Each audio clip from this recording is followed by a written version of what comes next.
बेटी का प्यार इस यात्रा में नागलोई से मनकापुर अपने मित्र की शादी में। देखिए, ये मेरे लिए डिनर पैक करी थी मेरी बिटिया ने, और मैं हैरान हो गया। भुजिया खाया, फिर ये अंदर से मैंने कहा था 4 पूरी दे दो, क्योंकि मैं प्याज लहसुन वगैरह से दूर रहता हूँ। और इस पूरी के अंदर पेपर पे लिखा हुआ जो मुझे मिला, मैं पहली बार अपनी बिटिया को छोड़कर ये यात्रा कर रहा हूँ, और कुछ लिखा हुआ है, मैं आपको दिखाने का प्रयास कर रहा हूँ। आई लव यू पापा। मेरी बिटिया है 10 साल की, उसने ये लिखा है। उसको वो अकेला छोड़ के आया हूँ अपनी मम्मा के साथ में। वो मुझसे लगाव रखती है, मेरे बिना नहीं रहती है। पहली बार उसको कहा बाबू जाने तो, पहले अलाउ कर दिया, लेकिन उसके ये शब्द मुझे काफ़ी दिल को छू जाते हैं। और दूसरी पर्ची में देखता हूँ मैं क्या लिखा हुआ है खाने से पहले। गुड नाइट आई पापा। क्या लिखा हुआ है? मुझे आपकी याद आ रही है, स्माइली। मेरा बेटा, मेरी जान। पापा का प्यार बेटी होता है, बेटी पापा को बहुत प्यार करती है। तो इसी एक अच्छे संस्कार, मैं भी इसके बिना नहीं रहता, कभी भी नहीं छोड़ता हूँ, लेकिन जाना था मित्र के उसमें। और इसमें मैंने कहा था 4 पूरी पैक कर दीजिए, क्योंकि रात का खाना मैं डिनर यहीं से खा लूँगा। बहुत ही मतलब ट्रैफिक थी, और ये भटिंडा से ट्रेन आ रही थी, और ये जाएगी गोरखपुर तक। तो मुझे मनकापुर बाराबंकी के बाद उतरना है। और ये हमने 4 पूरी पैक करवा ली थी अपनी बिटिया से, और बिटिया ने चुपके से लिख के दे दिया। मम्मी डांटती रहती, क्यों रोती है क्यों रोती है, लेकिन बेटी का तो प्यार है ना उसमें। तो मैं अपनी बेटी का पैक किया हुआ पूरी और भाजी, आलू की भुजिया कहते हैं इसको, यूपी साइड में, बिहार साइड में और बंगाल साइड में। तो वो ले लिया। सिंपल खाना होता है, फास्ट, फटाफट खा लीजिए, क्योंकि ट्रेन में मालूम नहीं किस प्रकार की प्याज लहसुन या अंडे के हाथ से, क्योंकि आजकल लोगों का एक नया फैशन हो गया है कि सात्विक भोजन छोड़ के वो सोचते हैं कि मैं बड़ा स्टैंडर्ड और मॉडर्न में हूँ। चिकन नहीं है क्या भैया? अंडा कड़ी नहीं है क्या? मतलब क्या समझते हैं कि ये खाना बहुत बढ़िया है, और वो शो ऑफ करते हैं। जबकि हमारे इस्कॉन ने विश्व में जो अदर लोग दारू पीते थे, क्या नहीं खाते थे, सबको वैष्णव बना दिया, और हमारी भारतीय सभ्यता विदेशों में काफ़ी है। तो मैं, ठीक है आप खाइए जो खाना है, लेकिन ट्रेन में हम लोगों के लिए दिक्कत हो जाती है। भारत सरकार, रेलवे सरकार चाहिए कि अलग से खाना बनाए, वैष्णव हो, जिसमें प्याज लहसुन भी नहीं होना चाहिए। और देखिए, ये बेड शीट वगैरह कंबल मिलता है, लेकिन मैंने आपको दिखाया खोल के, बेड शीट और कंबल मिला, लेकिन उसमें टॉवल नहीं दिया। मैंने जाके पूछा तो कह रहे जी टॉवल कोई चोरी करके साथ ले जाता है, इसलिए हम देते ही नहीं। और मैं जा रहा हूँ, जिस दुल्हा के उनके मामा हैं ये, और उनके मामा बाराबंकी से आगे कह रहे हैं मनकापुर। तो मनकापुर के लिए हम लोग ट्रेन में बैठ गए। 3 टियर ट्रेन एसी है, और यात्रा अच्छी होने वाली है। हम देखेंगे कैसे हमारे गांव का रिवाज होता है, भारतीय गांव और भारत गांव का देश।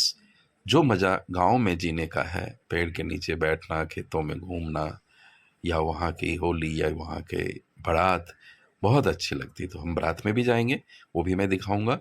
और मुझे कभी दिक्कत नहीं होती। लोग कहते हैं वैष्णव फूड, ठीक है, वैष्णव फूड की होती तो मैं रह लेता हूँ, 2-2 3-3 दिन तक बिना खाना खाए रह लेता हूँ। फ्रूट तो मिल ही जाता है, क्योंकि माहौल ऐसा ख़राब हो गया है कि आजकल आप नहीं खा सकते बाहर। तो ठीक है, हिंदुस्तान में होना चाहिए रेलवे को एक वैष्णव।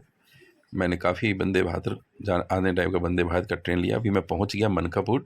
ट्रेन 2 घंटे लेट है, और यहाँ से ये ट्रेन निकलेगी, और हम लोग यहाँ से 25-30 किलोमीटर दूर जाएंगे, और यहाँ से ऑटो पकड़ेंगे। ऑटो से पहुँचेंगे गांव। गांव का नाम मैं आपको बताऊंगा। तो मनकापुर से करीब 25-30 किलोमीटर है, और भारतीय रेल की ये सफ़र को मैं यहीं पर विराम देता हूँ। आते जाते टाइम दिल्ली रिटर्न के लिए मैंने अयोध्या होते हुए प्रभु श्री राम का दर्शन, सरयू स्नान करने के बाद मैं निकलूँगा, और वंदे भारत अयोध्या कैंट से मुझे मिल जाएगी, और मैं चल पड़ा उस गांव की तरफ जहां मुझे बारात में, शादी में जाना है। तो ये सफ़र गांव का एक छोटे से मार्केट आप देखते हुए, करीब दैनिक जीवन की सारी चीज़ें यहाँ उपलब्ध हो जाती है, पॉल्यूशन से फ्री, शोर शराबे से बहुत दूर, और निकल रहे हैं हम। देखिए, बहुत रोड आ गया मैं उनके घर।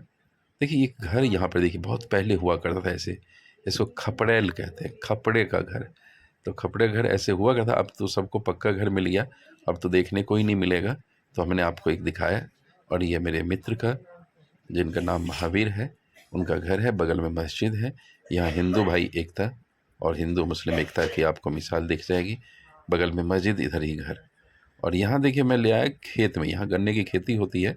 तो मैं कहा देखें गुड़ कहाँ थे, प्योर गुड़, ऑर्गेनिक गुड़ के लिए मैं आ गया। और यहाँ से हम गुड़ खरीदेंगे, साफ़ सुथरा गुड़ बना हुआ देखता हूँ मैं, बिना केमिकल का बना रहे थे भाई। दिल्ली में तो केमिकल वाला गुड़ आता है जो मेरठ साइड से होता है, यहाँ थोड़ा सा नमकीन मिलेगा आपको। लेकिन जो उधर साइड का गुड़ है ना, वो गोरखपुर, बस्ती, बनारस, बिहार वगैरह साइड में, यहाँ के पानी की वजह से वहाँ के जो गन्ने के टेस्ट है वो अलग मिलेगा। और मेरठ साइड में, हरियाणा साइड में गुड़ का टेस्ट अलग मिलेगा। तो आ गया मैं ऑर्गेनिक गुड़ के लिए। कैसे बनता है ये सब भी दिखा। तो ये देखिए लास्ट पे गुड़ का रख के सूखने, और ये इसी में कटिंग करके डाल देते हैं। और ये 3 चीज़ जो देखे ना, तीनों में पहले इसमें डलता है, फिर नीचे से आग जलती है, उसी जो गन्ने का सूखा हुआ जूस निकाल के जो बच जाता है वही सूख जाता है, उसको उसी को जला के ये लोग इसमें गर्म करते रहते हैं जूस को, और गन्ने के जूस को। फिर उसमें से ऊपर से जो गन्ना खेत से कटते हैं ना, उसमें कचरा फचरा होता है, उसको छान छान के निकालते रहते हैं, छान छान के निकालते रहते हैं। और देखा मैंने इसमें जो पानी और वो खरपतवार डाल डाल के उसमें से गंदगी निकाल रहे थे। तो गुड़ बड़ा सस्ता मिला, 45 रुपये किलो मिला, और ऑर्गेनिक गुड़ था। और ये देखिए ये कैसे होता है, देखिए जूस निकल रहा है ना वहाँ से, ये देखिए वहाँ चल रहे हैं ना, वहाँ से गन्ने का जूस निकल रहा है, एक टब में जमा हो रहा है, यहाँ से धुआं निकलता है, चिमनी है। तो वो जूस आएगा, जूस से वो टब में जमा होता है, वो टब से ऑटोमेटिक उसमें जला जाएगा। जो मैंने 3 दिखाए थे ना जिसमें गर्म, ये देखिए ये पीस रहे गन्ना को, और यहाँ से जूस निकलता हुआ मैं दिखा रहा हूँ आपको कैसे। ये देखिए, ये देखिए यहाँ पर जूस आता है, अंदर अंदर पाइप है, वहाँ एक टब में, मतलब एक बहुत बड़ा हौदी सा है, और यहाँ से देखिए ये पाइप है ना, यहाँ अंदर ही अंदर, मतलब बाल्टी ये इसमें जमा हो जाएगा। ये खोलता रहेगा, इसमें से गंदगी वो निकालते रहेंगे।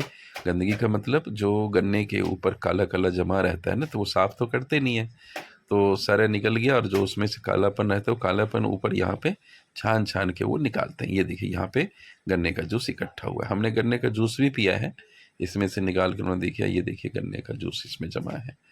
तो उन्होंने छान के, चाय छानने वाली से, और यहाँ देखिए ये जूस आ रहा है ना, ये देखिए जूस आ रहा है गन्ने का जूस, और ऐसे करते हुए इसमें इकट्ठा हो रहा है। हमने पिए भी 1-1 गिलास, देखने में लेकिन प्योर था, ठीक है। सफाई निगाहों में तो लोग ऐसे ही साफ़ सुथरे में ही ऐसे ही करते हैं किसानों के खेत में, तो कितने गन्ने को धोएगा, वो तो धो नहीं पाता। और यहाँ जब गुड़ बनाते हैं ना, जूस को जलाते हैं, तो यहाँ से चिमनी से धुआं निकलता है। और ये अब मैं आ गया फिर बारात के पास, दिखाइए आपको, अब शाम को बारात चलेगी यहाँ से। तो देख सकते हैं कि यहाँ सब पाग पहने हुए हैं, और वो गाड़ी सज चुकी है, और ये डांस हो रहा है, सब गाने पे डांस कर रहे हैं, बहुत ही सब झूमते हैं। शादी है, एंजॉय करना चाहिए, दोस्तों की शादी है, कि आज मेरे यार की शादी है, तो दुर्गा प्रसाद जी की शादी। और बहुत अच्छे हैं दोनों भाई, महावीर जी बहुत ही, मतलब किसी प्रकार का घमंड नहीं है। और मैं इसलिए इनके यहाँ आया, और मुझे, क्योंकि मैं बहुत कम सफ़र करता हूँ खाने पीने की वजह से, और कहीं जाता तक बहुत कम हूँ, लेकिन मैं दोनों भाई का प्यार इतना मिलता है कि मैं आ गया यहाँ पर। और ये देखिए सब रंग, होली का सीज़न है, बसंत ऋतु के बाद ही, जो वसंत पंचमी होता है उसके बाद ही होली शुरू हो जाता है, तो रंग उड़ा रहे हैं। और इसमें हिंदू और मुस्लिम दोनों मिलेंगे आपको साथ साथ।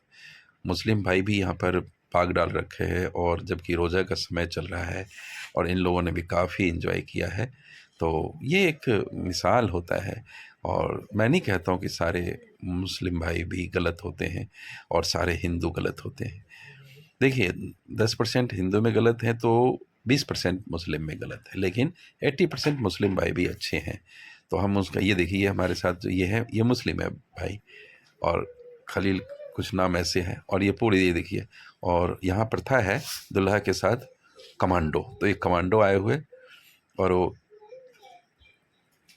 यहाँ ड्राइव कर रहे हैं, भीम भाई सारथी बने हैं दुर्गा प्रसाद जी के गाड़ी का। और यहाँ पर सब तैयार सज के गाड़ी निकल रही है। और करीब यहाँ पर बारात में जाने के लिए करीब 30 गाड़ी की व्यवस्था की, जो अर्टिगा 30 अर्टिगा, और हम लोग बारात में करते पहुँच गए। ये देखिए यहाँ लड़की वालों का खेत था, ये खेत में टेंट है। थोड़ी ठंड थी, शाम को ठंड होती, दिन में तो नहीं होती है।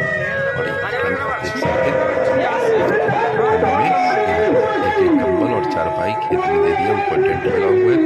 इसी टेंट के बगल में गन्ने का खेत है, गन्ने के खेत में गीदड़ बोल रहा था, गीदड़ की आवाज़ आ रही थी। यहाँ हमारे साथ श्री राम भी है हमारे साथ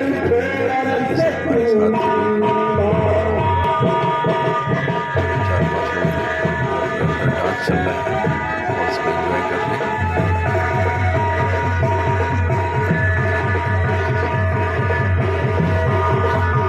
चार भाई के सब बैठे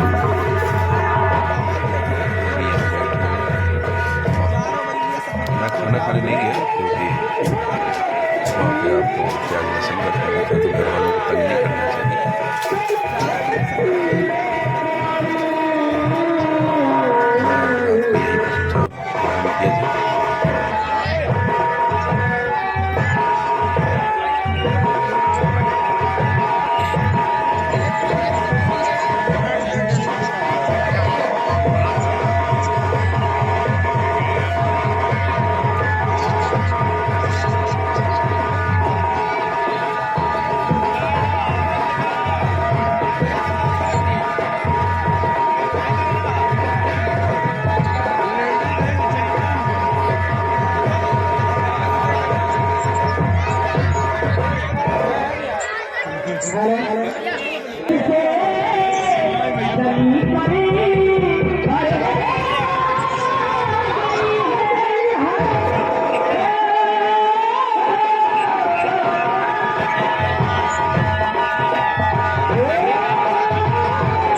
कुछ देर लड़की वाली तरफ शायद कुछ लेना देना किया उन्होंने, और ये खेत में गाड़ियां खड़ी है और सुबह हो गया है, क्योंकि मैं तो यहीं सो गया था, ये लोग आए तो खेत में ही सो गया। और गिदड़ की आवाज़ सुनाई पड़ रही थी गन्ने की खेत में। और बहुत सारे बारात तो जा चुके हैं, और यहाँ थोड़ा सा धुंध है, ठंड है, और मुँह हाथ धो के फिर मैं यहाँ से निकलूँगा। और यहाँ से घर जाते हुए, घर से दुर्गा प्रसाद जी घर से होते हुए, ये गाड़ी से पहले मैं जा रहा हूँ दुल्हा के, क्योंकि मैं रात गया नहीं था, तो मैं महावीर जी से मिलते हुए उनसे परमिशन लेकर हम लोग चलेंगे यहाँ से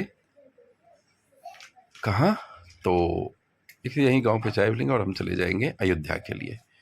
तो हमारे साथ अयोध्या की नगरी में पहुंच गए, जिसको राम घाट, राम की पैड़ी कहते, उधर की तरफ।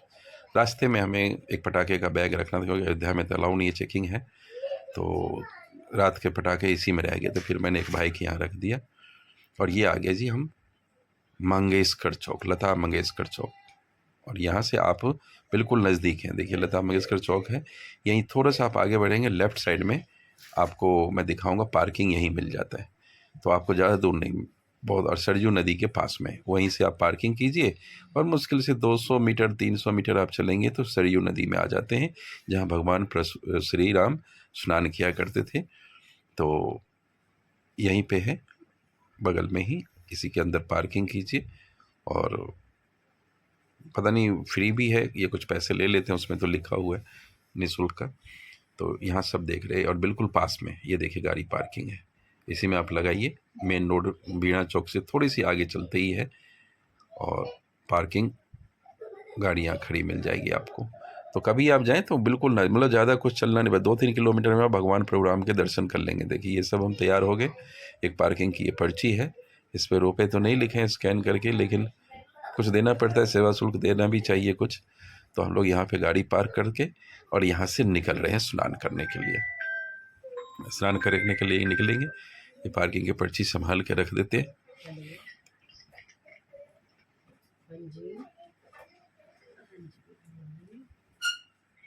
ये देखिए यहाँ पे कुछ ये शॉपिंग कर रहे हैं, कपड़े खरीद रहे हैं कि स्नान करना है। तो लीजिए, मैं तो घर से लेके आ गया था, मेरे मित्र लोग परचेज़ करना चाहिए, आपको मैं दिखाने का प्रयास कर रहा हूँ। ये पार्किंग के सामने वो देखिए घाट है, सरयू घाट। तो बोट क्लब भी है यहाँ पे, बोट क्लब की पर्ची लेकर के आप जा सकते हैं, यदि बोट से आप चाहते हैं सरयू नदी का सैर करना। तो यहाँ पर ये देखिए हनुमानगढ़ी श्री राम जन्मभूमि मात्र 2 किलोमीटर, 2 किलोमीटर तो कोई ज़्यादा नहीं है।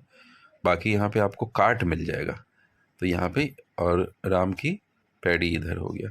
ये पार्किंग से आए और हमने यहाँ पर ये देखिए, तो यहाँ से ना पार्किंग में ही जब आप स्नान करके आए तो पार्किंग से कार्ट ले लीजिए, जो सरकार की गाड़ी है, जो नगर निगम वाले की कार्ट है, बैटरी ऑपरेटेड है, और वो आपको सीधा मंदिर के गेट के सामने उतारेगी, क्योंकि अंदर अलाउ नहीं है। ये देखिए क्रूज बोट है, तो यहाँ से आप क्रूज बोट पे टिकट ले सकते हैं। जो बच्चों के लिए, ये देखिए बोटिंग हो रही है ना बीच नदी में, तो वो वहीं से क्रूज बोट से टिकट लेके जाना पड़ेगा आपको। लेकिन हम लोगों के पास समय का अभाव है, तो हम तो आए हैं तीर्थ में स्नान करने के लिए, तो यहाँ पर सरयू नदी में स्नान करेंगे। और एक विहंगम दृश्य सरयू नदी का, बहुत ही, इधर से आप आते हो दिल्ली वाले रोड से, लेकिन हम लोग आ गए थे गांव से, तो वहाँ से करीब 20 किलोमीटर था, जहाँ राजा भैया की कोठी वगैरह भी देखते हुए हम लोग आए, जो वहाँ के राजा थे। और ये यहाँ पर हम स्नान करेंगे। बोट उस साइड है, जो बोट क्रूज मतलब जिन्होंने टिकट लिया तो उधर जाके वो घूमते हैं। तो यहाँ पर हम लोग स्नान करेंगे सारे मित्र लोग। मैंने नहा लिया है, नहा के अपना कपड़े वपड़े चेंज करके, और ये सब लोग में स्नान करके ऊपर यहीं पर, तो एक अलग ही मज़ा, खुले में नहाते हैं, मन पवित्र। और कुछ ऐसी चीज़ें घर में नहाते हैं हम। देखिए हमारे साथ जो हमारे मित्रगण हैं, ये भी, हम इनकी कृपा से ही हम लोग आए। उन्होंने प्रयास किया कि नहीं चलते हैं अयोध्या, इतनी दूर आए तो भगवान प्रोग्राम कहेंगे कि यहाँ से आके चले गए, मुझे दर्शन नहीं करके गया। तो हम लोग आए, क्योंकि सर्वोपरि हैं, और सब लोग स्नान ध्यान करके और हम चलते हैं यहाँ से, कपड़े वपड़े डाल के, और गाड़ी में ही छोड़ देंगे अपने सूटकेस वगैरह। फिर पैदल भी जा सकते शाम के टाइम, लेकिन समय का अभाव था, हमने कपड़े चेंज किए और पार्किंग में अपनी गाड़ी सामान छोड़ के हम यहाँ से, क्योंकि अंदर अलाउ नहीं है, कुछ भी ले जाएंगे तो आपको लॉकर सुविधा मिल जाती है, शूज स्टैंड भी है, तो आप रख सकते हैं वहाँ पे सब कुछ, और नहीं तो गाड़ी में रख लीजिए, नहीं तो लेके जाइए। तो यहाँ पे प्रसाद वगैरह तो अभी यहाँ नहीं ले रहे, क्योंकि प्रसाद आपको वहाँ से मिलता है, जो शुद्ध होता है उसी को आप मिक्स कर लीजिए। प्रसाद घर जाएँ तो ये हमारा रिवाज होता है कि हम किसी तीर्थ स्थल जाएँ तो अपने पड़ोसियों को प्रसाद बांटें। तो हम लोग यहाँ से कार्ट की व्यवस्था करेंगे, कार्ट में शायद 20 रुपये सवारी लेते हैं वो। तो हम 5 जने हैं, 6 जने हैं, 6 लोग हैं, तो 6 लोग होके चलेंगे यहाँ पर टूर पे, और वीणा चौक से ही निकल जाएगा और जन्मभूमि की तरफ निकलेंगे। फिर उसके बाद हम लोग हनुमानगढ़ी भी जाएंगे। पिछली बार हम आए थे तो हनुमानगढ़ी नहीं गया था, बहुत भीड़ थी हनुमानगढ़ी में भी, लेकिन दर्शन हो गए, प्रभु की कृपा रही, दर्शन हो गए, और इनकी कृपा से ही हम लोग आ पाए, क्योंकि इनने भी प्लानिंग बना दी। फिर हमें गाड़ी मिल गया, महावीर भाई ने गाड़ी दे दी, ड्राइवर दे दिया कि जाओ आप लोग जन्मभूमि। तो मैं इधर से ही चला जाऊँगा दिल्ली, और ये लोग रिटर्न हो जाएंगे शादी के जहाँ हो रही है वहाँ पर चले जाएंगे। तो बैठ के कार्ट में जी 20 रुपये का चार्ज है, 6 जो लोग हैं 120 रुपये लेगा। तो हम लोग यहाँ से कार्ट में चलेंगे। और हमारे साथ है हमारे सारथी, इन भाई का बहुत सपोर्ट रहा, बेचारे रात भर जाग भी रहे और इनका रोज़ा भी था, तो फिर भी हमें गाड़ी में लेकर आए। तो किसी प्रकार की कोई मैं ईर्ष्या द्वेष नहीं जो हम टीवी में देखते हैं, या लोग तो देखो नेगेटिव चीज़ें तो बहुत ज़्यादा फैलती है, अच्छाइयाँ कम फैलती है, लेकिन हमारे साथ रहे। भाई का रोज़ा था, खाना नहीं खाते थे, दिन भर ऐसे ही भूखे रहे, तो मुझे अच्छा नहीं लग रहा था। मैं कहा चलो दही तो खा लो फास्ट में, लेकिन ये मान नहीं रहे कि नहीं नहीं हम कुछ नहीं खाते। तो मेरे को डर लग रहा था कि कहीं कोई चक्कर चक्कर आ जाए, पानी भी नहीं पी रहे थे। तो कह रहे नहीं हम तो रोज़ा रात को जो उनके मतलब रोज़ा तोड़ने का जैसे फास्ट हम लोग तोड़ते हैं ना, ऐसे था। कुछ नहीं खाया भाई ने। फिर मैं कहा आप लोग आप आराम करो, बेंच पे यहाँ सो जाओ, हम लोग अंदर मंदिर से आ रहे हैं, 1 डेढ़ घंटा लग जाएगा, 2 घंटे लग जाएंगे। तो मैंने परेशान किया इनको भी।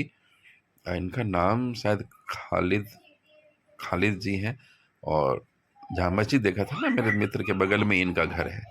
तो बहुत ही मिलजुल के रहते ये लोग, कभी कोई इनमें वो नहीं है। तो कार्ट का कार्ट से हम लोग निकल पड़े हैं, और कार्ट ही आपको पूरे जन्मभूमि के गेट पे उतारेंगे। प्राइवेट बैटरी रिक्शा मत कीजिएगा, ऐसे बस भी है, इलेक्ट्रिक बस गवर्नमेंट की जो नगर निगम की है, उससे भी आप जाएंगे तो मंदिर के गेट पे उतरेंगे, बिल्कुल नहीं चलना पड़ेगा आपको। तो पार्किंग से गए और स्नान किया, स्नान करके कार्ट मिल गया वहीं पार्किंग से ही।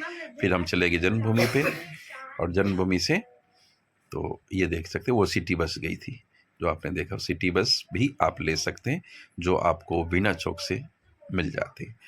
तो किराया कुछ उसमें कम होगा, मैं मानता हूँ।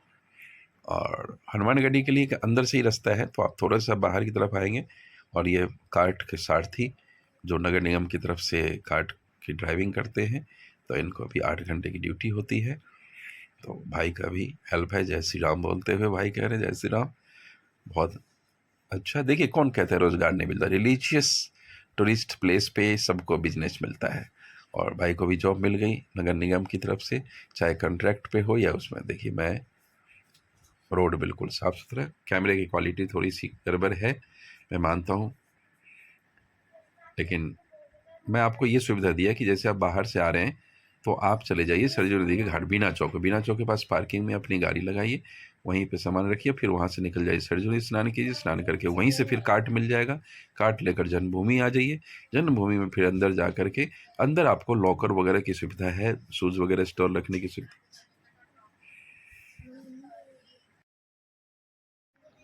तो ये देखिए मैं सफ़र कर निकल पड़ा, और सफ़र से मैं आ गया। देखिए ये बैटरी रिक्शा चल रही है, लेकिन बैटरी रिक्शा अंदर तक नहीं जाती, आपको रोक देगा, वहाँ आगे बैरियर मिलेगा, लेकिन आप कार्ट में चलें। देखिए ये रिक्शा रुक जाएगा आगे चल के, और कार्ट आपको अंदर तक लेकर जाए। कार्ट और बस जो नगर निगम की है, बिल्कुल आपको मंदिर के गेट पर, जन्मभूमि जो प्रभु ये है ना, ये देखिए, देखिए लाइट शुरू हो जाएगी, और यहाँ पर एक देखिए ये आवाज़, ये देखिए ये सिटी और दुकानें शुरू होगी। यहाँ पे आपको खाने की दिक्कत नहीं है वैष्णव लोगों के लिए, यहाँ पे बहुत बढ़िया। मतलब ये देखिए सिटी बस थी जो जाती है, यहाँ खूब बसें खूब मिल जाती है, या कार्ट ले लीजिए। ये देखिए ये बैरियर आ गया ना, अब काट गई, बाकी यहाँ से रुक जाएगी, बैटरी रिक्शा वगैरह रुक जाएगी, अब पैसे भी ज़्यादा लेंगे, तो आप ध्यान रखिएगा, काट कीजिएगा सरकार की जो है। और हम लोग अंदर की तरफ आ गए। अब मैं जहाँ तक कैमरा अलाउ है मैं जाने दूंगा, ऐसे आप वीआईपी पर्ची बुकिंग कर लें तो आपको मोबाइल अंदर तक लेके जाने देते हैं। तो मुझे पता नहीं था, तो वो ऑनलाइन बुक करानी पड़ती है, तो आपको अंदर तक कैमरा अलाउ है। और कार्ट से अंदर आ गए हम।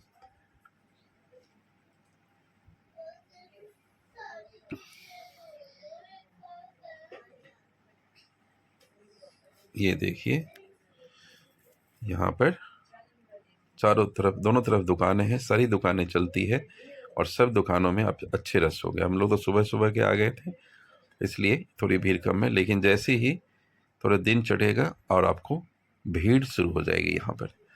तो यहाँ देखिए ये, तो इस कार्ट से हम लोग पहुँच रहे हैं, और काट ये हमारे को लेकर बिल्कुल भगवान श्री राम प्रभु के गेट के सामने, इसलिए प्राइवेट रिक्शा मत कीजिए, पैदल बहुत चलना पड़ेगा आपको। तो ये है, ये आ गए हम प्रभु श्री राम के मेन द्वार पर, और यहीं कार रुक जाएगी और हम यहाँ से बस रोड को क्रॉस करेंगे रॉन्ग साइड में, और दूसरी तरफ जा कर के हम यहाँ से एंट्री लेंगे। देखिए काफ़ी सारी लाइन लगी बनी हुई है उसमें, तो आप ध्यान रखिएगा। बीच में बैठने के लिए बेंच वगैरह भी है, जैसे कोई बुजुर्ग व्यक्ति है तो थक जाते चलते चलते तो बैठ सकते हैं। तो जो लाइन आपको लगे छोटी है, किसी भी लाइन से आप घुस जाएं, तो जहाँ लाइन में लोग कम हो, ये ऐसी काट होती है। और ये 20 रुपये सवारी लेती हैं। कहाँ से? सरजू स्नान करके, अब पार्किंग में गाड़ी लगाई, सरजू स्नान से देखिए अब हम लोग उतर गए यहाँ, और इधर तो ये सामने देख सकते हैं, यही है एंट्री। तो ये हमारा सारथी, और ये देखिए ये मंदिर का जो उस पर हम जाके आपको दिखाएंगे। यहाँ से निकलते हैं, और ये देखिए ये नीचे ना शेड बना हुआ है, इसके नीचे लाइन लगी है, तो इसमें आप वहाँ पर जाएं, और लेफ्ट में यहाँ प्रतीक्षालय भी है, वेटिंग रूम भी है, तो यहाँ पर आप जाएं, और जिस लाइन में रो कम हो आप राइट में मोस्ट रहिएगा तो अच्छा रहेगा। आगे चल के आपको चप्पल स्टैंड, जूते स्टैंड, और उससे आगे आपको लॉकर मिल जाता है। देखिए हमने देखा जिस लाइन में भीड़ नहीं है मैं उसमें घुस गया, और आप थोड़ी सफ़र जल्दी तय करके आगे निकल सकते हैं, टाइम बचा सकते हैं इसमें। तो सारी रोज़ जो है सारी लाइनें एक ही जगह लेके जाती है। तो ये नहीं कि आप जिस लाइन में भीड़ है उसी में लग जाएं तो आप स्लो चलते रहेंगे। तो मैं आ गया इस सुनसान वाली में और लेकर चल रहा हूँ मैं आपको। तो यहाँ देखिए दोनों तरफ काफ़ी सुंदरतम मनोरम दृश्य। मेरे वाली लाइन खाली है, ऑटो में चलने लो। तो जब त्यौहार होते हैं तो काफ़ी भीड़ हो जाती है, तो इस टाइम तो हमें भीड़ कम मिली और दर्शन अच्छे हुए। और सबसे बड़ी बात थी कि आरती के समय भी मुझे वक्त मिल गया, आरती शुरू हो गया था, तो हमने भगवान प्रभु श्री राम का अच्छे तरीके से दीदार किया।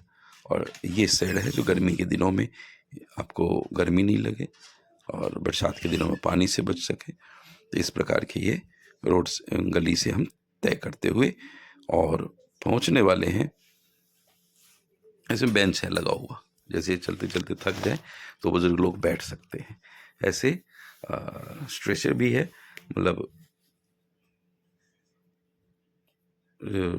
ये देखिए ये आ गया, बाहर निकल गया ना। अब मेरे मित्र रह गए पीछे, और यहाँ देखिए कि यहाँ से आपको ये स्कैनर है जो आपको सामान लेके जा रहे हैं उसकी स्कैनिंग हो रही है। यहाँ से निकला मैं और ये आ गया मैं। यहाँ पर आपको अपनी सारी बैग वगैरह जो भी कुछ साथ ले आए, मोबाइल वगैरह कीमती सामान है, तो आपको यहाँ स्कैनर के अंदर रख के और फिर चेकिंग होगी, फिर आप अंदर जा सकते हैं। लेकिन यहाँ मैंने देखा कि जाने वाले में से कहीं कुछ कन्वर्टेड तो नहीं है, उसकी जांच नहीं हो पा रही है। ये गलत लोग भी आ सकते हैं इसमें, उसकी पहचान कैसे करें? जो भगवान श्री राम को नहीं मानते वो भी एंट्री कर सकते। देखिए मैंने अपना बैग रख दिया स्कैनिंग होने के लिए, और यहाँ से स्कैन होके अब मैं जा रहा हूँ अंदर। यहाँ तो अभी अलाउ है कैमरा, तो जहाँ तक कैमरा अलाउ है मैं आपको वीडियो दिखाऊंगा। और मैं अपने फिर बैग लिया और चल पड़ा मैं आगे। अब देखिए यहाँ जूते स्टैंड शुरू हो जाते हैं, तो जूता आप सबसे लास्ट में जाके लगाइएगा। शुरू में आप इधर आएंगे, फिर आपको अभी इस टाइम जो रोड है जो ओपन है वो फिर अब बैक जाना पड़ेगा। तो आप ये यहाँ से शुरू हो जाता है, तो बाहर मत निकालिए। बहुत अच्छी जगह है, बहुत बढ़िया व्यवस्था है। इतने हजारों करोड़ों में जूते होते हैं लेकिन कहीं कोई, तो लेकिन आप बाहर छोड़ के चले जाते हैं तो फिर आपको दोबारा मिलेगा नहीं। और सबसे बड़ी बात है कि सफाई का भी ध्यान नहीं रह पाता, फिर व्यवस्था भी खराब होती है। तो ये इधर से शुरू है जूता स्टैंड, और मैं जाऊंगा लास्ट में। मेरे मित्र लोगों ने शुरू में रख लिया जिनको चलना पड़ेगा, और मैं लास्ट में जाऊंगा। वहाँ भीड़ भी नहीं होगी, जल्दी जमा भी होगा, जल्दी से आपको मिल भी जाएगा। तो मैं चल रहा हूँ, और देखिए वहीं से मैं चलता आ गया और सारे ही जूते स्टैंड है। और मैंने यहाँ देखिए अंदर हो गई, और यहाँ पर मैंने जूते के स्टैंड पे रख दिया अपने जूता। यहाँ ये लास्ट का ओपन था, मैं इसी पे रख दिया। अब मैं यहाँ लॉकर पे आ गया। यहाँ पर आपका बैग है तो बैग में अपने मोबाइल वोबाइल जो भी पैसे वैसे वगैरह है कीमती सामान रख दीजिए लॉकर के अंदर रख के, और आपको एक चाबी मिल जाए, मतलब कूपन मिल जाता है लॉक करके। तो यहाँ आप बिल्कुल ईमानदारी है और आपका सामान सुरक्षित रहता है। हाँ, यदि आप वीआईपी पर्ची लेते हैं तो कैमरा अंदर अलाउ है, जा सकते हैं, लेकिन नॉर्मल से यहाँ पर आपको सब कुछ जमा करना पड़ेगा। कोई प्रसाद वगैरह नहीं अलाउ है किसी प्रकार की, ये ध्यान रखिएगा। मैं आते वक्त अब आ गया, वंदे भारत पकड़ लिया वहाँ से, जो 3:30 के करीब था, और मैं दिल्ली के लिए रवाना। और समय से पहले देखा है भारतीय रेल में पहला रिकॉर्ड कि समय से करीब 40 मिनट पहले मुझे दिल्ली तक उतारे। ये मेरा सीट नंबर है 68 विंडो साइड का। और ये मेरे जमाल भाई मेरे मित्र हैं जो आजकल टीचर हो गए, उनकी सरकारी नौकरी होगी, लेकिन मेरे समय में कांग्रेस की सरकार थी, जॉब थी नहीं, वैकेंसी थी नहीं, मेरी उम्र निकल गई, मैंने सीटेट बीएड एमएड सब किया, लेकिन प्राइवेट स्कूल में जॉब किया। सरकारी में, प्राइवेट में आपको पता ही है सैलरी नहीं मिलती ठीक से, और हमेशा टेंशन, जो सस्ता टीचर रह जाएगा उसके पास। तो मैं ठीक है, थोड़ी सी ब्लॉगिंग कर लेता हूँ, थोड़ा बहुत किसी तरह जीवन यापन हो जाता है। सरकार को देखना चाहिए हम जैसे लोगों को भी। और मैं ये देखिए दिखा रहा हूँ, और यहाँ सबसे ये डिस्प्ले पे ना आपको आता रहेगा कि अब कौन सा स्टेशन है, अब क्या है।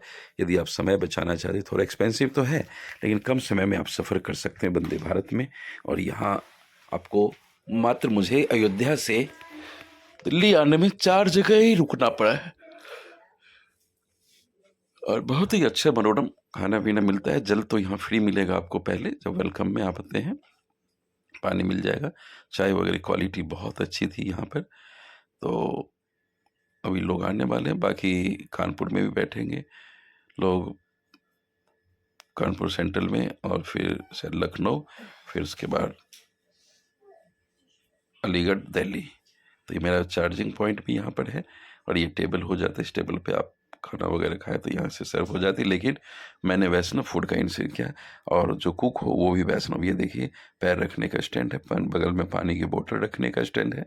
तो मैंने खाना नहीं खाया इसलिए कि कोई सनातनी हो और वो खाना बनाए, फिर उसमें थूक मूत का जो आजकल है, तो इससे अपनी पवित्रता खत्म होती है। तो मैं इसलिए रेलवे में सफ़र करता हूँ, लेकिन भूखा ही निकलता हूँ या फ्रूट ले लेता हूँ।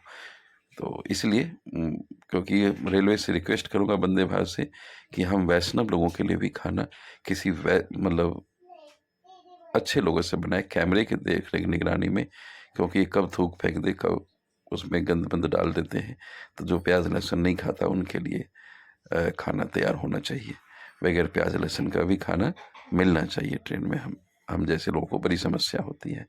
भारत एक हिंदू राष्ट्र है, और यहाँ पर ही आपको शुद्ध वैष्णव खाना नहीं मिले तो कितना जुल्म होगा। ये हमारी सफ़र अब स्टेशन अयोध्या कैंट को छोड़ते हुए, क्योंकि आपको अयोध्या धाम से नहीं मिलेगी वंदे भारत, अयोध्या कैंट से, और थोड़ा दूर है, कंस्ट्रक्शन है फ्लाईओवर। तो लोग कहते हैं कि बस ये अंदर से रास्ता है मात्र 4 किलोमीटर, लेकिन आपको हाईवे से आना पड़ेगा। तो अयोध्या धाम से चलें तो आप कम से कम 1.5-2 घंटा पहले निकल जाएं, नहीं तो आपकी ट्रेन छूट जाएगी। बड़े मुश्किल से मैं यहाँ पहुँचा, और क्योंकि हाईवे के थ्रू मुझे आना पड़ा, अंदर अंदर बहुत ट्रैफिक है।